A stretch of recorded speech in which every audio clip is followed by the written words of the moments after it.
smack with you. Get in! Just get in!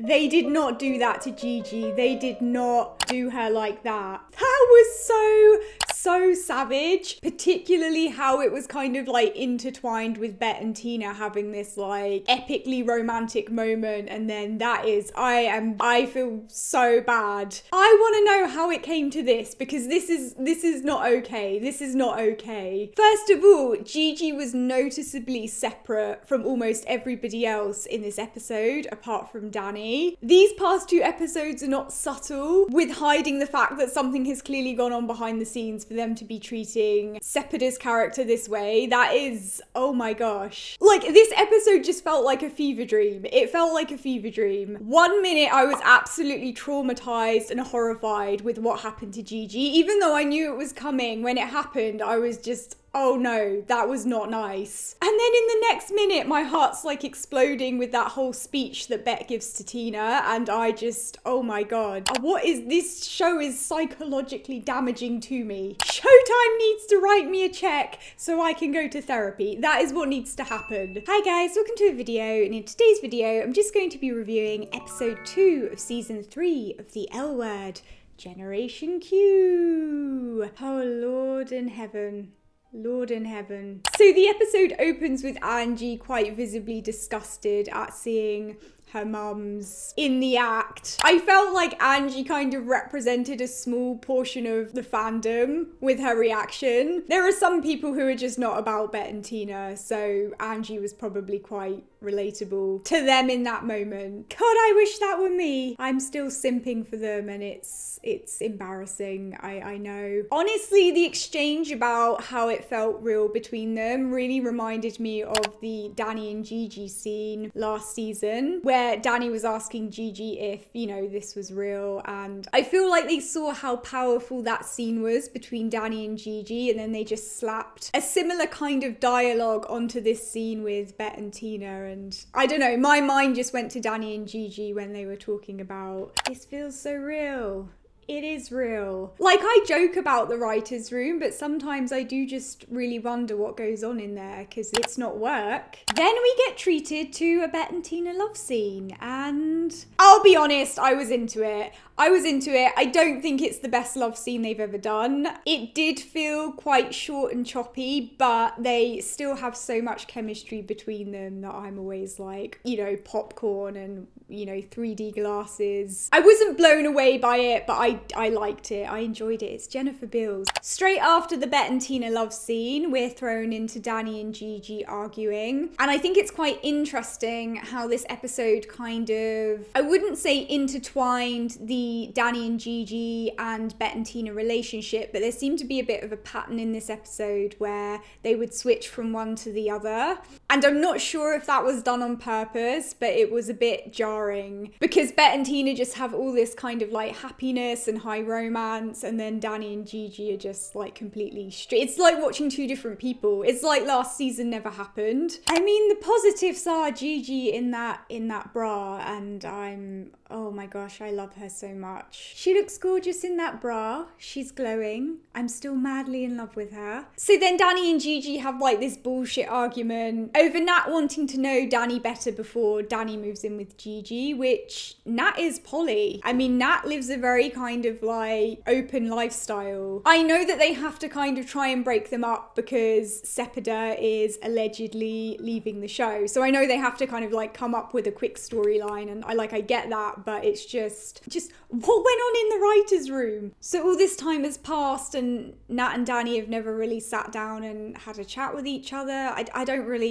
None of it really makes sense. Then we have Sophie telling Finley that Maribel hates her, and that had me in stitches. It had me in stitches. I loved Maribel in this episode. Like, I don't love what they're doing with her storyline. Again, it's just a bit picked out of a hat. It was, but I just love the way she's so savage. She's so savage. Yeah, the whole baby thing between Mika and Maribel is just, it's cringy, it's forced, it's obviously just chucked in there. They're like, what are we gonna do with these two? Oh yeah, give them a baby. I feel so sorry for Maribel. Gillian is such a good actor, and she's funny. Like, they could do so much more with her than give her this like storyline, but it's whatever. Then we have Bet and Tina holding hands again and being cute, and I thought it was really cute the way that like Bet played with Tina's fingers, and I just love those little moments between them, you know. It's just I hate how much I like them, and then I pretend not to, you know, and for cool points, and it's not true.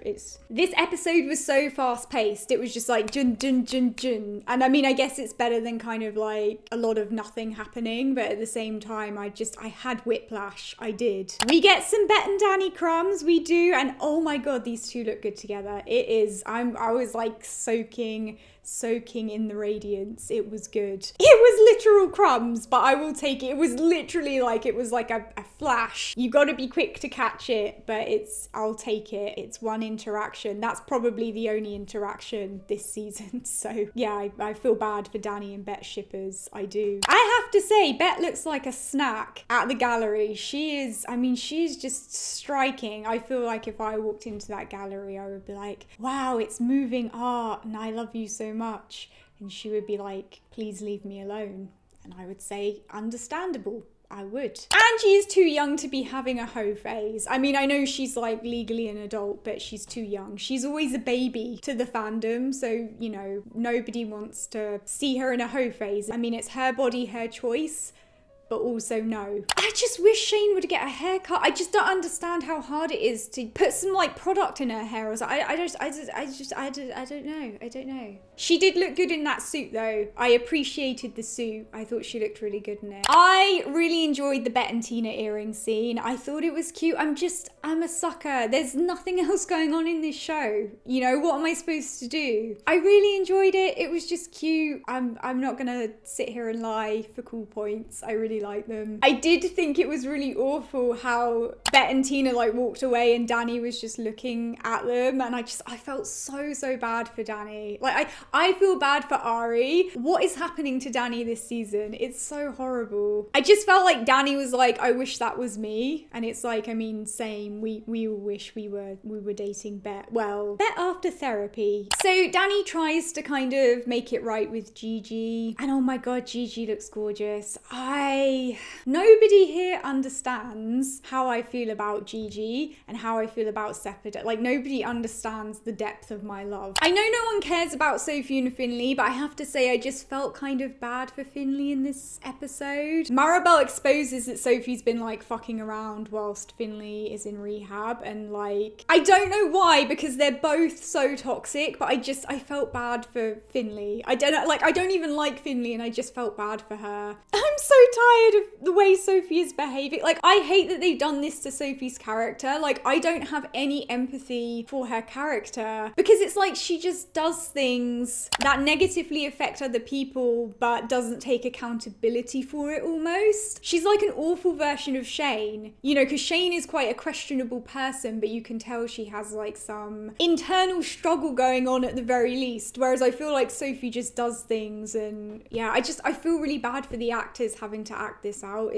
Yeah. So one thing I wanted to note about this episode is I found it a little bit suspicious that Gigi was so completely separated from almost everybody else in this episode. And I'm wondering what the reason for that is. I obviously don't know anything that's happened, but it really feels to me like something's happened. It's not subtle at all, the way she's completely like sidelined. Anyway, at the gallery, Bet and Tina's honeymoon period is short-lived as Tina randomly flies off the rails just because Bet asked her to stay. That triggered Tina. It was such an overreaction. Again, I understand that they did it because they had to kind of like move the story in the direction that it needed to go. But oh my god, it just felt like Tina was unhinged. Bet asking Tina to stay does not justify Tina like flying off the rails in that way. Like, it was almost like borderline abusive, to be honest. And, you know, what's new with Tina? What's new? It was was fine, and then Tina just kind of like turned into the Hulk, you know, that's what it was, you know. I have to say Tina meditating in the car was very relatable though. I give her that, I do. Okay, so moving on to the ending. Oh my god, where do I even start? I'm just gonna start with Gigi. I was absolutely traumatized by what happened. I was expecting it to happen and it just hit me as hard as that car hit Gigi. It was so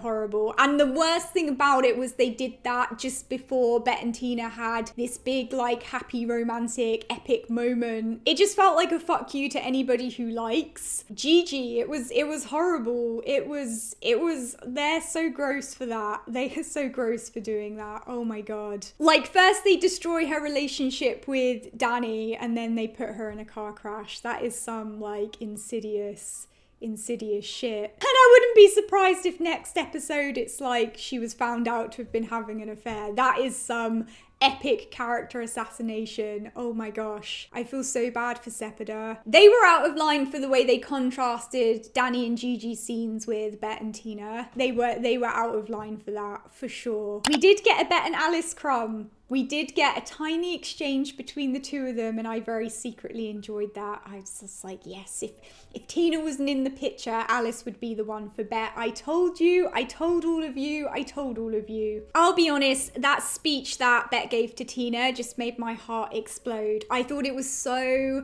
romantic and the acting in that scene was incredible. But it's so funny to me how Tina went from like soft to angry back to soft.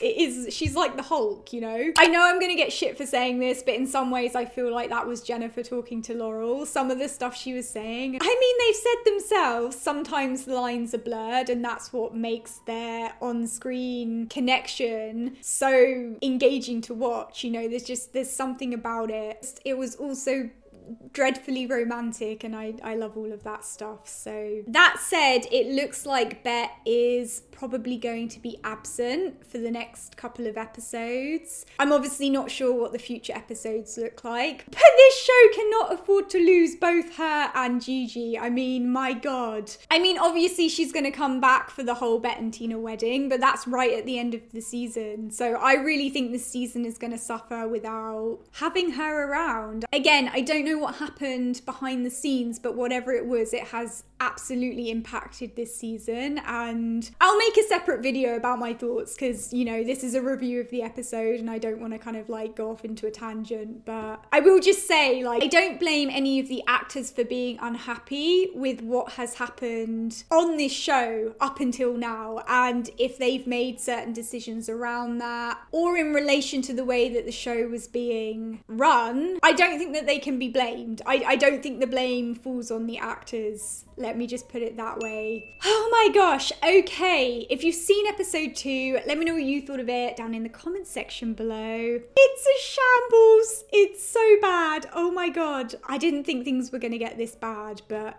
they have. If you're a lesbian, if you watch the L Word for personal reasons, come and join the Sapphic Underground Club. Just come and join it. We can mourn Generation Q together. We can mourn them together. We can appreciate Gigi Gorbani in that bra. We can appreciate Gigi Gorbani in that bra together as one.